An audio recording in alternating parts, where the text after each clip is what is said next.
aku jujur sih, tugas-tugas yang berurutan terus deadline-nya itu mepet, itu bikin kita itu struggling, maksudnya kayak keteteran. Apalagi lihat teman-teman kita tuh pada bisa ngerjain, maksudnya aman-aman aja. 12,9 juta remaja Indonesia yang mengalami masalah mental yang dipengaruhi oleh berbagai faktor. Para orang tua diminta lebih peduli dengan kesehatan mental buah hati mereka.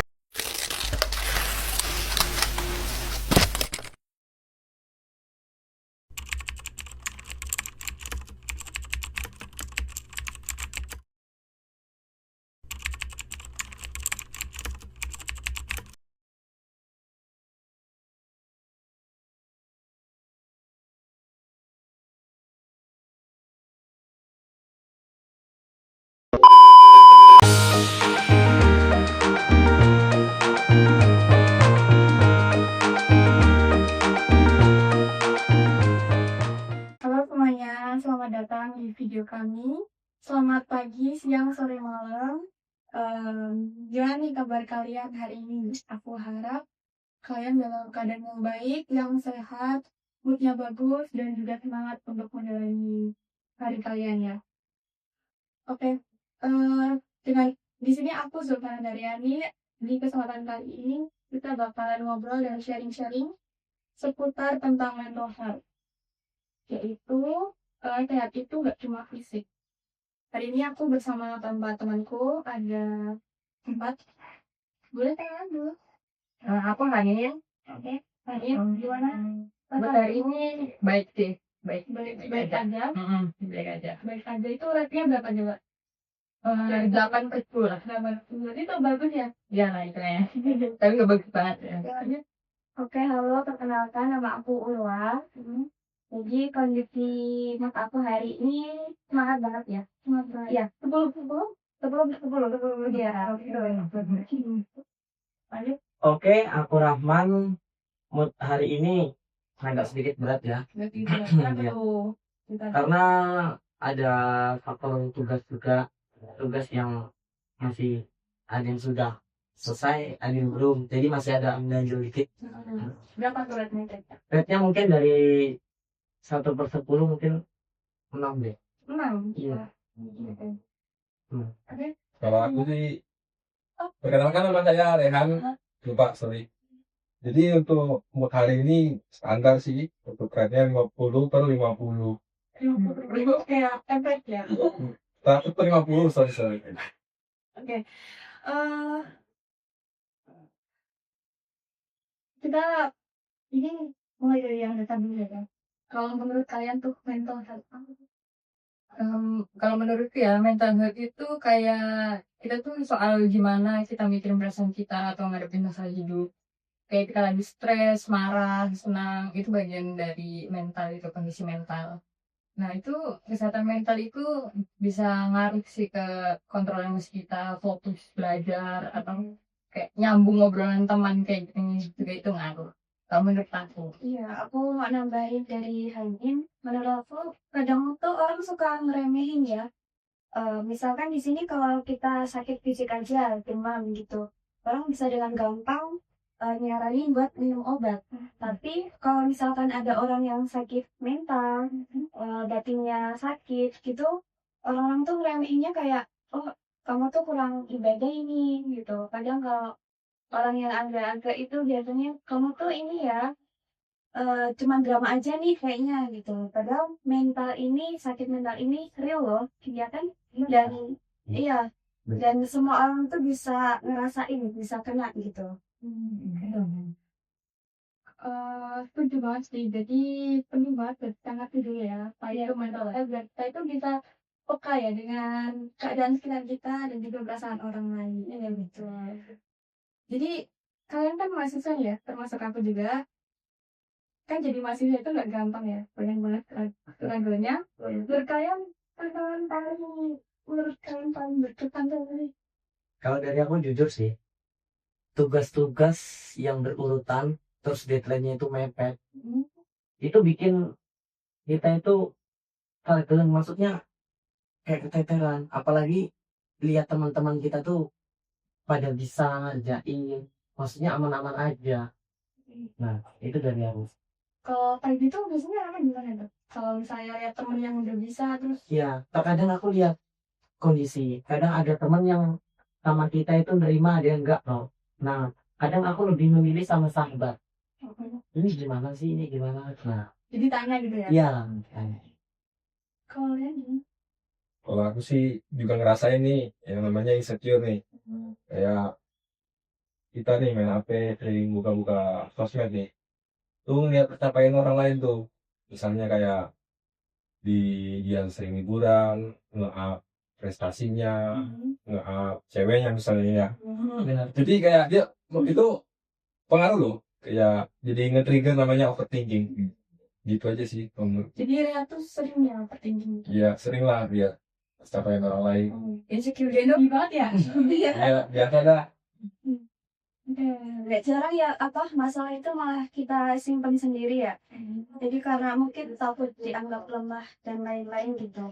Padahal kalau misalkan kita nggak cerita itu bikin mental kita kadang jadi rapuh gitu kan ya. Moral dan banget. Jadi memang banyak banget ya yang jadi tekanan, dan kalau kita nggak punya coping yang sehat itu bisa berujung dengan burnout atau bahkan depresi. Oke, kalau kalian nih, dari kalian masing-masing, kalian kalau udah ngerasa kayak udah pusing banget tuh, gimana solusinya? Kalau kalau aku ini sih kayak journaling, nulis aja apa yang kita rasain. Terus kalau enggak kadang jalan-jalan sore, terus matiin HP sebentar aja buat istirahat. Nah, intinya biar nggak kepikiran aja sih. Ya, kalau aku ya, aku sering kalau lagi kayak gitu sering main musik aja. Kalau nggak dengerin lagu, terus sering coba juga ini mindfulness kayak tarik nafas pelan-pelan, terus dibuang lagi gitu.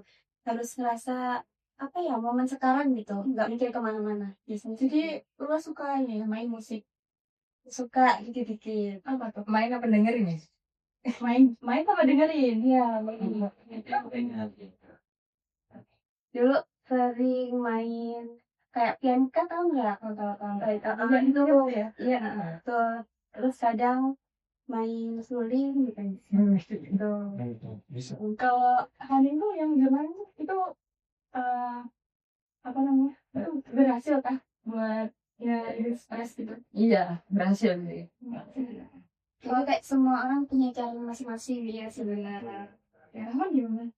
Kalau aku jujur ya, kukira itu cerita ke orang lain, itu mereka itu kayak nggak nerima. Ternyata mereka nerima. Kadang udah kita sahabatan banget, pada saat kita di mana visi berdua pas jalan, oh aku nih gini-gini. Jadi temen tuh kadang ada solusi. Kamu tenang aja, mungkin perspektif orang itu berbeda. Oh gitu ya. Ternyata bukan nggak semua orang itu kita ini tuh mereka nggak ngejat. Mereka kayak memberikan solusi. Jadi itu menurutku kayak wow banget kalau dari aku. Kalau mereka tuh siapa tuh? Maksudnya itu mereka terkadang dari setiap lingkungan yang aku tahu itu ada yang seperti teman-teman tadi bilang kan.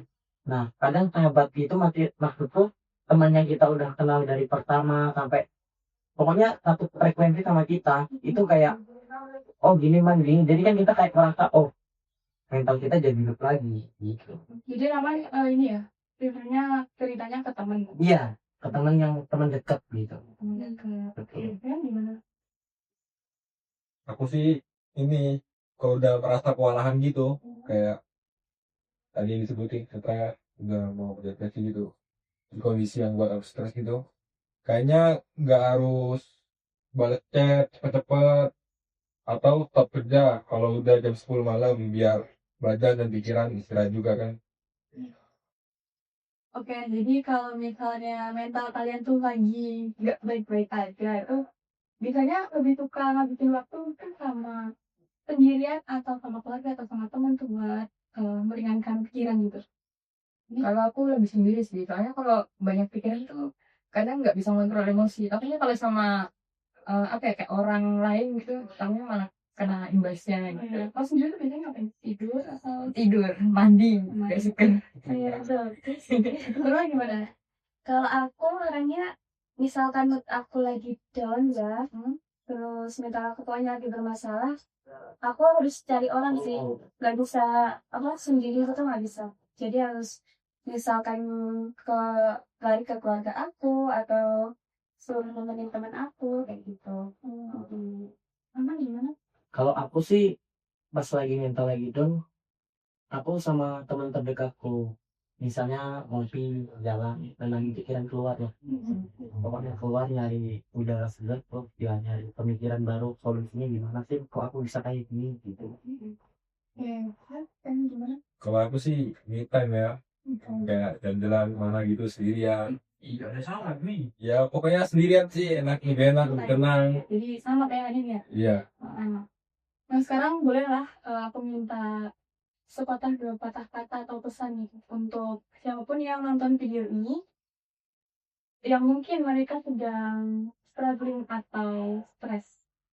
Mulai dari Adin boleh. Kalau pesan dari aku, kalau kalian ngerasa capek itu aja istirahatlah. Karena kalian tuh tetap berharga meskipun lagi nggak produktif. Jadi kalau dari aku sendiri, misalkan kalian lagi capek mental, kalian jangan ragu buat cerita ke orang ya. Cari orang yang kalian percaya, pokoknya jangan disimpan sendiri tuh. Ingat kalian nggak sendirian, banyak orang lain di sana itu ngerasain apa yang kalian rasakan juga. Ya intinya berjalan aja sih, meskipun langkah kita kecil yang penting itu berarti. Kalau untuk aku sih pesannya, yuk bareng-bareng nih kita bangun budaya saling peduli. Gimana tuh mental health terbentuk untuk saling menjaga satu sama yang lainnya. Ya udah itu. Oke, makasih banget buat teman-teman yang udah meluangkan waktu, yang udah mau sharing-sharing tentang pengalaman kalian masing-masing.